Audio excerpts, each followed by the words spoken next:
ఆ cinema actor ఆయన గొప్పతనాన్ని ఎలాంటి నటన చేసి ఎంత జనాన్ని ఆ ఎన్టీ ఓడు సినిమా చూడాలని అంటుండేవాడు ఊర్లో వాడు ఎన్టీ ఓడు మామూలుగా మాట్లాడితే ఆ ఎన్టీ ఓడు సినిమా చూడాలరా బా ఏం చేశాడరా అని చెప్పి ఎడ్ర బండ్లు వేసుకొచ్చి సినిమాలు చూసి జనం వెళ్ళే పరిస్థితి ఆ రోజులో ఉండేది నా చిన్నప్పుడు అంతా కూడా.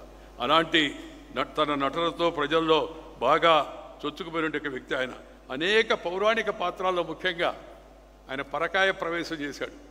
దాంట్లో ప్రవేశించినట్టుగా ఆయన ఒకవైపు సాత్వికమైన పాత్ర నటిస్తూనే మరొక వైపు ధీర గంభీరమైన పాత్ర కూడా పోషించాడు.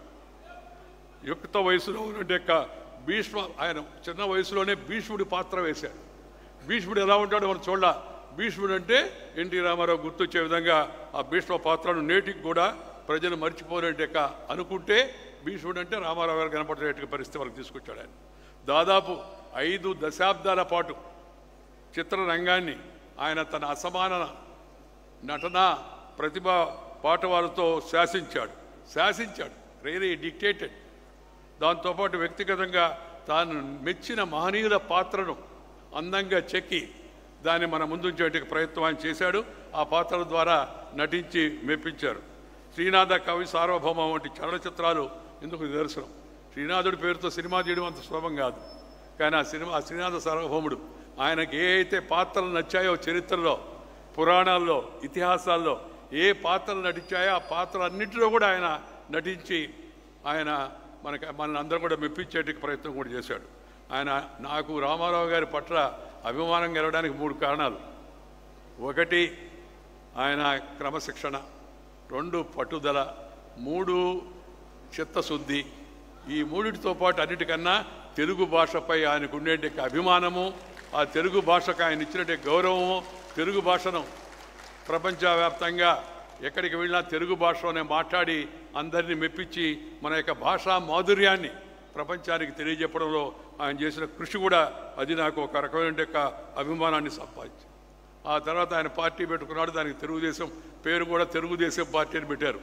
అది వినేటప్పుడు అందరికీ ఆశ్చర్యంగా ఉంది. తెలుగుదేశం ఏందయ్యా అని నన్ను ఎవరు అడిగారు, మీరు తెలుగుదేశంలో చేరతారంటే లేదు నేను భారతదేశంలో ఉంటానయ్యా అని చెప్పి నేను నవ్వుతూ మామూలుగా అది భారతదేశం, ఇది తెలుగుదేశం అని. కానీ ఆ తెలుగుదేశాన్ని పెట్టి కొన్ని నెలల్లోనే ప్రజల్లోకి వెళ్ళి కాంగ్రెస్ వ్యతిరేక వాతావరణం అప్పుడు అంతకుముందు నేను జైపాల్ రెడ్డి గారు మేము అసెంబ్లీలో ఉన్నాం. కాంగ్రెస్ యొక్క ప్రభుత్వం అవినీతిని, అసమర్థతను, అక్రమాలను వాటన్నిటినీ బయట పెడుతూ ఉండేవాళ్ళం, ముందుగా ఉండేవాళ్ళం. పత్రికలు కొంత ప్రచారం కూడా ఇచ్చేవి. ప్రత్యామ్నాయంగా ఎదిగామంటే ప్రత్యామ్నాయంగా మేము సరిపోతామని జనం అనుకోవాలి. మంచివాళ్ళు వీళ్ళ పార్టీలు మంచివి కానీ వీళ్ళు గెలవలేరు అని. ఆ సందర్భంలో తక్కువ సమయంలో 9 నెలల్లో పార్టీ పెట్టి ప్రజలందరినీ ఆకర్షించి కాంగ్రెస్ పార్టీని మొట్టమొదటిగా రాష్ట్రంలో ఓడించిన ఘనత శ్రీ ఎన్టీ రామారావుకి దక్కింది. అలాగే దేశ రాజకీయాల్లో కూడా ఆయన ఈ కాంగ్రెసేతర పార్టీలన్నింటినీ ఒక చోట చేర్చి అన్ని పార్టీలు కాంగ్రెస్ వ్యతిరేకిస్తూ ఉండేవి. కానీ కాంగ్రెస్ ఎన్నికల్లో గెలిచేది. ఎందుకంటే వీళ్ళు ఎవరికి వాళ్ళు పోటీ చేసేవాళ్ళు. అన్ని పార్టీలను దగ్గర చేర్చి ఆయన నేషనల్ ఫ్రంట్ అని ఏర్పాటు చేసి కాంగ్రెస్ యొక్క ఢిల్లీ పెత్తనాన్ని కూడా సవాలు చేసి అక్కడ ఆయన తన శక్తి సామర్థ్యాలతో, తన యొక్క ఓర్పుతో, నేర్పుతో, దక్షతతో మరి నేషనల్ ఫ్రంట్ని దేశంలో అధికారంలోకి తీసుకొచ్చేందుకు ఆయన ప్రయత్నం చేశాడు. ప్రజల్లో చైతన్యం తేవడమే కాదు, యువకులు, రైతులు, గ్రామీణ ప్రజలు, మహిళలు, వెనుకబడిన వర్గాలు అలాంటి వాళ్ళని గుర్తించి వాళ్ళందరికీ కూడా ప్రోత్సాహం ఇచ్చాడు, రాజకీయాల్లోకి తీసుకొచ్చాడు. రామారావు గారి వలన ఒక తరం రాజకీయాల్లో కొత్తగా వచ్చింది. అంతకుముందు ఉన్న తరం కాకుండా కొత్త తరం వచ్చింది, కొత్త రక్తం కూడా వచ్చింది.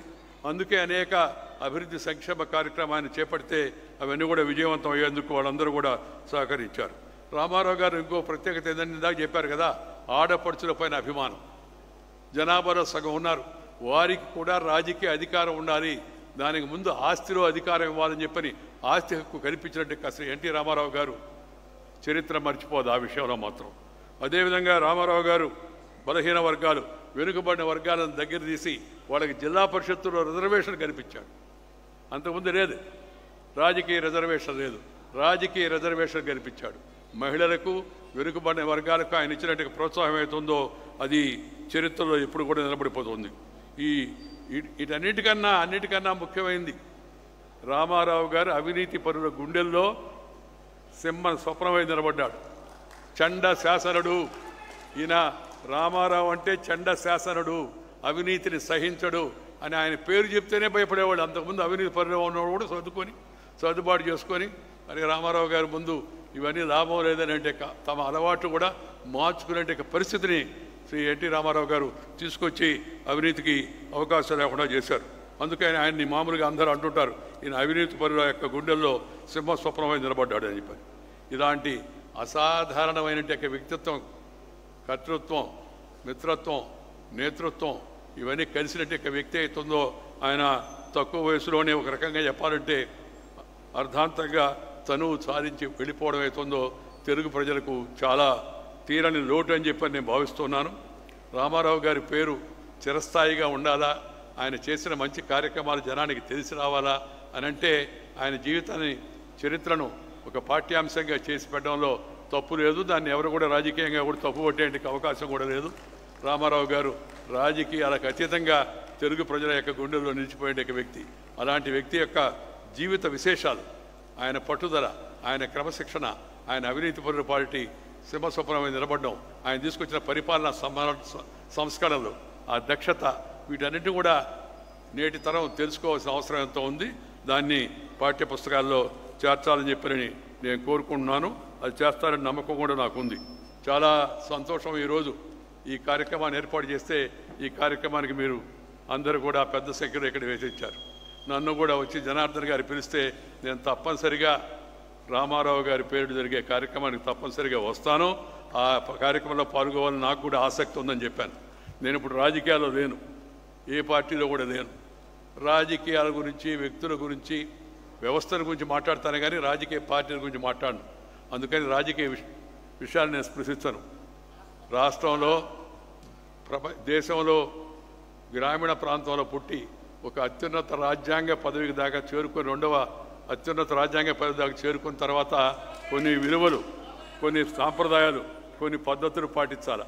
ఆ పద్ధతులు, పరిమితులకు లోబడి నేను ఎక్కువ విషయాలపైన అంత లోతుగా మాట్లాడని చెప్పి ఈ సందర్భంగా మనవి చేస్తూ, శ్రీ నారా చంద్రబాబు నాయుడు గారు రాష్ట్ర ముఖ్యమంత్రిగా వచ్చిన ఈ అవకాశాన్ని సద్వినియోగపరుచుకొని రామారావు గారి స్వప్నమైన పేదరిక నిర్మూలన, ఆర్థిక అసమానతల తగ్గింపు, ప్రాంతీయ అసమానతల తగ్గింపు, ఆ దిశలో ముందుకు వెళ్ళాలని, ఈ యొక్క పేదరిక నిర్మూలన, అసమానతల తగ్గింపు ఇవన్నీ కూడా ఒకరోజు 2 రోజులు అయ్యేవి కాదు.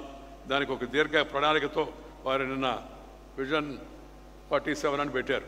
ఈ విజన్ని దృష్టిలో పెట్టుకొని క్రమం తప్పకుండా వాటిని అమలు చేసేందుకు గట్టిగా ప్రయత్నం చేయాలని, ఆ ప్రయత్నం విజయవంతం కావాలని చెప్పని ఈ సందర్భంగా నేను ఆశిస్తూ వారికి శుభాకాంక్షలు తెలియజేస్తూ మీ దగ్గర సెలవు తీసుకుంటా. నమస్కారం. జై హింద్.